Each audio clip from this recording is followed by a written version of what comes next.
Hello student, कैसे हैं आप सब। उम्मीद करता हूँ आप सब अच्छे होंगे, मस्त होंगे, बेहतर होंगे, आपकी पढ़ाई बेहतर चल रही होगी बच्चों। और आज का जो हमारा टॉपिक है खंड काव्य और महाकाव्य में अंतर, जो कि काफ़ी महत्वपूर्ण है। कम समय में इसे क्लियर करेंगे, बस 2-3 मिनट समय दे दीजिए। खंड मतलब बंटा हुआ और महा मतलब ज़्यादा, यानी यहाँ पर शब्द से ही अर्थ निकल रहा है कि खंड काव्य यानी कहीं से कटा हुआ भाग है, एक छोटा सा भाग होगा। महाकाव्य यानी एक बड़ा सा विस्तृत भाग होगा। मतलब यदि हम किसी एक नायक को लेकर उसके जीवन के किसी एक घटना का वर्णन कर दें तो वो जो काव्य है वो खंड काव्य हो जाएगा। और उसी नायक के यदि संपूर्ण जीवन की हम वर्णन कर दें तो फिर वो महाकाव्य कहला जाता है। सिंपल है, शब्द से अर्थ निकालो और अंतर तैयार करो। ठीक, जैसे मैं कहूँगा कि खंड काव्य में जो सर्ग होते हैं 8 से कम होते हैं और महाकाव्य में 8 या 8 से ज़्यादा होना आवश्यक है।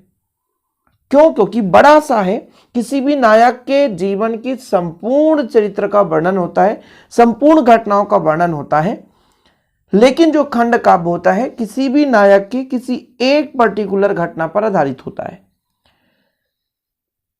ठीक है, यदि मैं खंड काव्य की बात करूं कि किसी एक घटना पर आधारित है तो कहीं ना कहीं इसका आकार जो है सीमित है, ज्यादा बड़ा विस्तृत नहीं होगा। लेकिन महाकाव्य किसी एक महान पुरुष के संपूर्ण जीवन की घटनाओं पर आधारित यदि रचना की जाए तो वो महाकाव्य होगा। तो कहने का मतलब इसका जो आकार होगा ये बड़ा होगा। सीमित यानी कम होता है। यदि हम कथा वस्तु की भी बात करें, कथा वस्तु ये भी सीमित होगा और महाकाव्य में क्या होगा, व्यापक होगा। बस इतने में अंतर समाप्त। इसमें जीवन का एक पक्ष या घटना वर्णित होता है। खंड काव्य की बात करता हूं, किसी भी व्यक्ति या नायक के विशेष घटना का वर्णन किया जाता है। इसमें नायक के संपूर्ण जीवन का दर्शन वर्णन होता है। जैसे रामचरितमानस में श्री राम जी के समस्त पहलुओं का वर्णन है, जो कि एक महाकाव्य है। पंचवटी, सुदामा चरित्र, पथिक, ये खंड काव्य है। नायक साधारण होता है। खंड काव्य में एक सामान्य व्यक्ति भी ले सकते हो, ऐसा नहीं कि बिल्कुल गंवार व्यक्ति ही लो, ऐसा नहीं है। कहीं ना कहीं उसकी जो चरित्र है वो अच्छे हों, उसके रचना से हमें कुछ ना कुछ नया सीख मिले तो हम उसे साधारण नायक बोल सकते हैं। लेकिन महाकाव्य में जो भी नायक होता है बच्चों, वो कहीं ना कहीं इतिहास प्रसिद्ध नायक है। मतलब इतिहास के कुछ ऐसे उनके कर्तव्य हैं जो हमें कहीं ना कहीं एक नए सीख देते हैं। जैसे श्री राम जी हिंदू धर्म के प्रणेता हैं, उनके आदर्श के आधार पर आज भी सब लोग चलने की कोशिश करते हैं। उनके अनुसरण मतलब उनके द्वारा बनाए गए पथ का अनुसरण कर रहे हैं। भगवान कौन कहलाता है?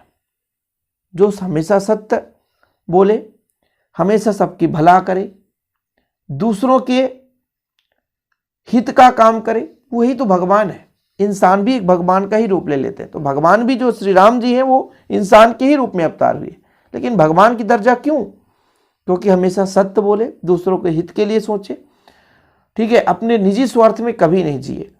तो कहीं ना कहीं इतिहास में उनकी प्रसिद्धि रही होगी या कहीं ना कहीं उनका जो कर्तव्य है अच्छा रहा होगा, तो उनके आधार पर ही हम महाकाव्य रचना करते हैं। आकार सीमित होता है खंड काव्य की और इसका आकार बड़ा होता है, मात्रा कम होती है, मात्रा अधिक होता है महाकाव्य में। सर्ग संख्या 8 से कम भी हो सकते हैं, लेकिन इससे 8 से कम नहीं होंगे, 8 या 8 से अधिक ही होंगे। कथा वस्तु सीमित होंगे, छोटा सा काव्य रहता है इसलिए सीमित, इसमें कथा वस्तु व्यापक होता है। ये अंतर है, स्क्रीनशॉट ले लो, तैयार कर लेना। अंतर बिल्कुल आपको छोड़ना नहीं है, तैयार करना ही करना है बच्चों। ओके, चलिए ठीक है। वीडियो पसंद आए तो लाइक करके शेयर जरूर करिएगा। जय हिंद, वंदे मातरम।